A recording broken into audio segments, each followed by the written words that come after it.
नमस्कार, आप सभी का एक बार फिर से स्वागत है हमारे चैनल भक्ति ज्ञान में। नवरात्रि के पावन अवसर पर आज मैं लेकर आई हूँ नवरात्रि के चौथे दिन की कथा और पूजन विधि। आज हम दुर्गा माँ के चौथे स्वरूप माँ कूष्मांडा की आराधना करेंगे। आइए भक्ति भाव से सुनते हैं माता की कथा और पूजा विधि। प्राचीन काल की बात है, जब कुछ भी नहीं था, न सूर्य, न चंद्रमा, न आकाश, न पृथ्वी, केवल चारों ओर अंधकार और शून्यता थी। उस समय केवल एक आदि शक्ति ही विद्यमान थी। उस समय न कोई दिशा थी, न आकाश, न पृथ्वी, न कोई जीव जंतु और न ही कोई गति।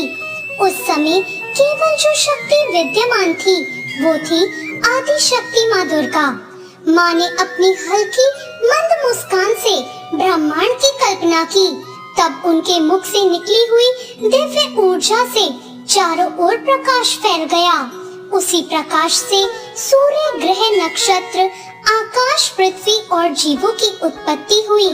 इसी कारण इन्हें कूष्मांडा कहा गया, जिसमें कू का मतलब होता है छोटा, ऊष्मा यानी ऊर्जा और ताप, अंड का मतलब होता है ब्रह्मांड, यानी माता ने अपनी सूक्ष्म मुस्कान और ऊर्जा से इस ब्रह्मांड रूपी अंड का निर्माण किया।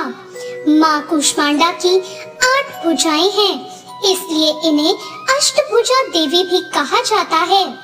इनके हाथों में अमृत कलश, गदा, धनुष, बाण, चक्र, कमल, माला और कमंडल सुशोभित रहते हैं। माता का वाहन सिंह है।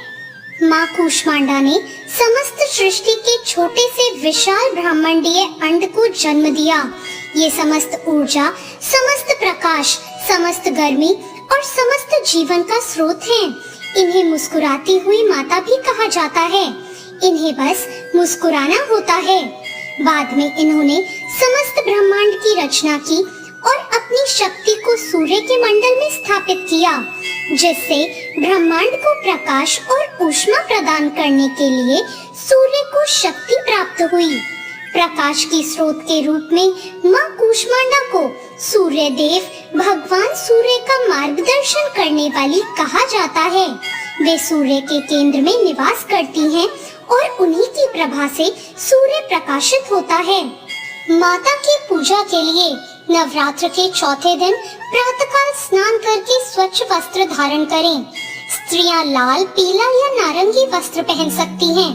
पुरुष पीले या सफेद वस्त्र पहन सकते हैं। स्वच्छ आसन पर बैठकर संकल्प करें कि हे माँ कूष्मांडा, मैं आज आपकी पूजा विधिवत करूंगी और मुझ पर कृपा करें। इसके बाद माँ की प्रतिमा या चित्र के सामने कलश को स्थापित करें।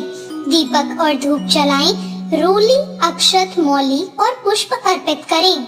माता को विशेषतः गेंदे या कमल के फूल प्रिय हैं।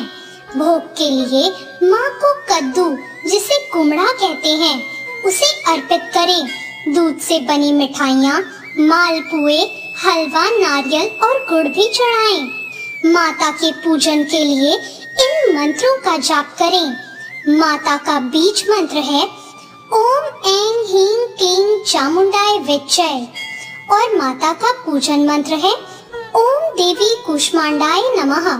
इस मंत्र का 108 बार जप करने से विशेष फल मिलता है। इस दिन दान करने का भी विशेष महत्व है। गरीबों को भोजन कराएं, फल, अनाज, वस्त्र और कुमड़े का दान करें। ब्राह्मण, गौ या कन्या को भोजन कराने से माता की कृपा कई गुना बढ़ जाती है।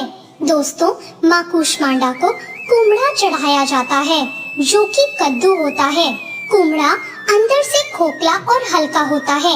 ये अहंकार रहित हृदय का प्रतीक है। इसमें अनेक बीज होते हैं, जो कि संपन्नता और सृष्टि की वृद्धि का प्रतीक है। इसका उपयोग औषधि में भी होता है।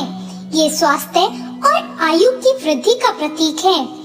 इसलिए जब भक्त माता को कुमड़ा अर्पित करते हैं तो उसका अर्थ है, हे माँ, जैसे ये कुमड़ा खोखला है, वैसे ही हम भी अपना अहंकार शून्य करके आपको अर्पित कर रहे हैं। हमारी जीवन ऊर्जा आपकी ही देन है। माता को कुमड़ा अर्पित करने से भक्त को स्वास्थ्य, ऐश्वर्य और दीर्घ आयु मिलती है। ये एक भोग प्रसाद है जो सात्विक और शुद्ध रूप से चढ़ाया जाता है। कूष्मांडा माँ की पूजा करने से सभी रोग और भय नष्ट हो जाते हैं। जीवन में सुख, समृद्धि और शांति आती है। आत्मिक बल और तेज में वृद्धि होती है। भक्तों का हृदय प्रकाश और ऊर्जा से भर जाता है।